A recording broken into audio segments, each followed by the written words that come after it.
ఇటువంటి చిన్న హామీని కూడా నెరవేర్చడంలో మాత్రం ఈ చంద్రబాబు నాయుడు అనే వ్యక్తి తన నైజాన్ని చూపిస్తూ ఉన్నాడు. నేడు సంవత్సరం 3,500 కోట్లు ఇదే మహిళలకు బకాయిలు ఎగరగొట్టాడు, ఎగనామం పెట్టాడు. మళ్ళీ ఈ సంవత్సరం మరో 3,500 కోట్లు. అంటే మహిళలకు ఫ్రీ బస్సు రూపేణా మరో 7,000 కోట్ల రూపాయలు చంద్రబాబు నాయుడు బాకీ పడ్డాడు, ఎగరగొట్టాడు. ఇంకొక హామీకి పోదాం. నేను ముఖ్యమైన హామీల గురించి మాత్రమే మాట్లాడుతూ ఉన్నా. చిన్న హామీలు పెద్ద పెద్దవి గురించి మాత్రమే మాట్లాడుతూ ఉన్నా. చాలా ఉన్నాయి. సూపర్ 6 టు సూపర్ 7 టచ్ చేస్తున్న ప్రస్తుతానికి. స్కూలుకు వెళ్ళే ప్రతి విద్యార్థికి ఏడాదికి 15,000 ఇస్తామన్నాడు. 2 పిల్లలుంటే 30,000 అన్నాడు. 3 ఉంటే 45,000 అన్నాడు. కాదు 4 ఉంటే 60,000 ఇస్తానన్నాడు. ఎంతమంది పిల్లలుంటే అంతమందికి ఇస్తాను అని ఎన్నికలప్పుడు చెప్పాడు, మేనిఫెస్టోలో పెట్టాడు. తల్లికి వందనం అని చెప్పి ఒక మంచి పేరు కూడా పెట్టాడు. చంద్రబాబు నాయుడు ముఖ్యమంత్రి అయిన తర్వాత మొట్టమొదటి బడ్జెట్ ప్రవేశపెట్టాడు. అందులో 5,386 కోట్లు కేటాయింపులు చేశాడు.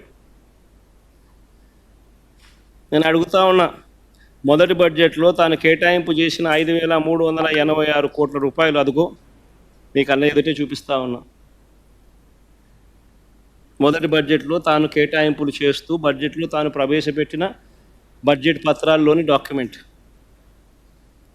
2024-25లో బడ్జెట్లో 5,386 కోట్లు పెట్టారు. రూపాయి కూడా డబ్బిలా.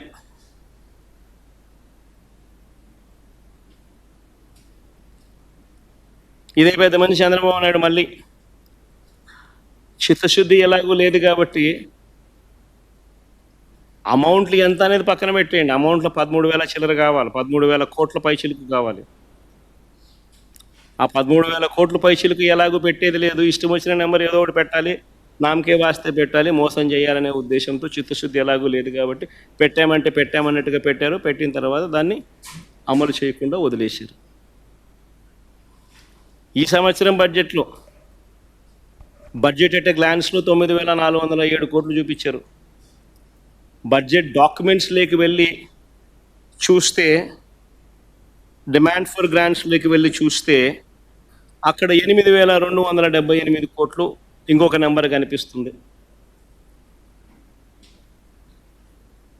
సరే, వాస్తవానికి ఎంతమంది పిల్లలు ఉన్నారు, రాష్ట్రంలో ఎంత డబ్బు ఖర్చు అవుతుంది అని చెప్పి ఒకసారి లెక్కల్లోకి వెళ్ళి చూస్తే ఈ లెక్కలన్నీ కూడా యూడిఐఎస్సి అంటే unified district information system for education central గవర్నమెంట్కి సంబంధించి department of school education and literacy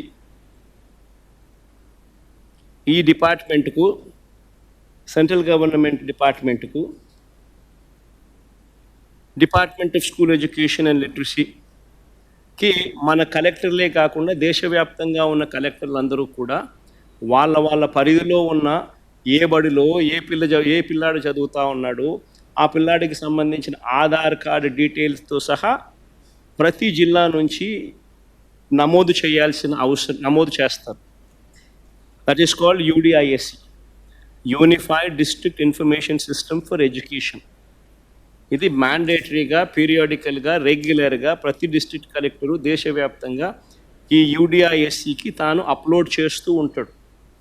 తన జిల్లాలో ఎన్ని స్కూళ్ళు ఉన్నాయి, ఆ స్కూళ్ళల్లో ఎవరు చదువుతూ ఉన్నారు, ఆ పిల్లలు ఎవరు, ఏ గ్రామంలో ఎక్కడున్నారు, ఏమిటి, ఆధార్ కార్డు సహా డీటెయిల్స్ అన్ని వాళ్ళు పెడతా ఉంటారు. This is regular practice. మన రాష్ట్రానికి సంబంధించి ఇదే రిపోర్ట్ ఇదే వెబ్సైట్లోకి వెళ్ళి చూస్తే central government entity department of school education and literacy వెబ్సైట్లోకి వెళ్ళి చూస్తే యూడిఐఎస్సి రిపోర్టు ఫర్ 2023-24లో చూస్తే ఆంధ్రప్రదేశ్కు సంబంధించి 87,41,885 మంది పిల్లలు ఆంధ్ర రాష్ట్రంలో 12వ తరగతి దాకా చదువుతూ ఉన్నారు. అప్ టు 12th క్లాస్ దాకా చదువుతూ ఉన్న పిల్లలు ఆంధ్ర రాష్ట్రంలో ఎంతమంది అని అంటే 87,41,885 మంది చదువుతూ ఉన్నారు. మరి ఇంటూ నువ్వు చెప్పిన 15,000 అంతే కదా. దీనికి ఏమో రాకెట్ సైన్స్ ఏం అవసరం లేదు కదా. ప్రతి జిల్లాలోనూ కలెక్టర్లు నమోదు చేసిన ఇన్ఫర్మేషనే కదా ఇది. అందరి దగ్గర ఉన్న ఇన్ఫర్మేషనే కదా ఇది. ఇంటూ 15,000 అంటే 13,112 కోట్ల రూపాయలు. మరి 13,112 కోట్ల రూపాయలకు చంద్రబాబు నాయుడు కేటాయించింది ఎంత?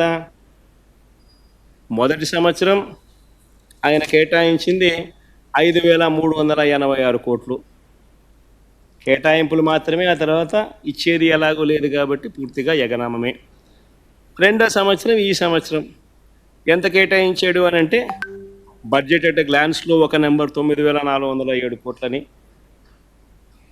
గ్రాంట్స్లో ఏమో డిమాండ్ ఫర్ గ్రాంట్స్లో ఏమో ఆ డాక్యుమెంట్స్ చూస్తే కేవలం 8,278 కోట్లని ఇంకొక నెంబర్ కనిపిస్తుంది. కానీ ఎక్కడైనా కూడా 13,112 కోట్ల రూపాయలు 13,112 కోట్లు అనేది ఎక్కడా కనిపించదు. ఎందుకంటే ఎలాగూ ఇచ్చేది లేదు, ఎలాగూ మోసం చేయడమే, ఏదో ఒక నెంబర్ పెట్టాలి కదా అని చెప్పి నడిపిస్తూ ఉన్నారు. ఈ ఒక్క పథకం ద్వారానే ఇప్పటికే ప్రతి పిల్లాడికి చంద్రబాబు నాయుడు 15,000 బాకీ పడ్డాడు. 15,000 ప్రతి పిల్లాడికి చంద్రబాబు నాయుడు ఇప్పుడే ఎగనామం పెట్టాడు. ఈ సంవత్సరం బడ్జెట్ కూడా లెక్కేసుకుంటే ప్రతి పిల్లాడికి చంద్రబాబు నాయుడు 30,000 రూపాయలు ఎగనామం పెట్టినట్టు అవుతుంది, బాకీ పడినట్టు అవుతుంది. చివరికి చిన్న పిల్లలను కూడా వదిలిపెట్టడం లేదు, ఎగనామం పెట్టడంలోనూ బకాయిలు పెట్టడంలోనూ. అయ్యో, చూసేదానికి కూడా బాగుండదయ్యా. మరి చిన్న పిల్లల దగ్గరికి కూడా ఎందుకు అయ్యా ఈ పద్ధతిలోకి పోతావు చంద్రబాబు? అస్సలు బాల. సరే, ఇంకా రైతులకు సంబంధించి మాట్లాడదాం.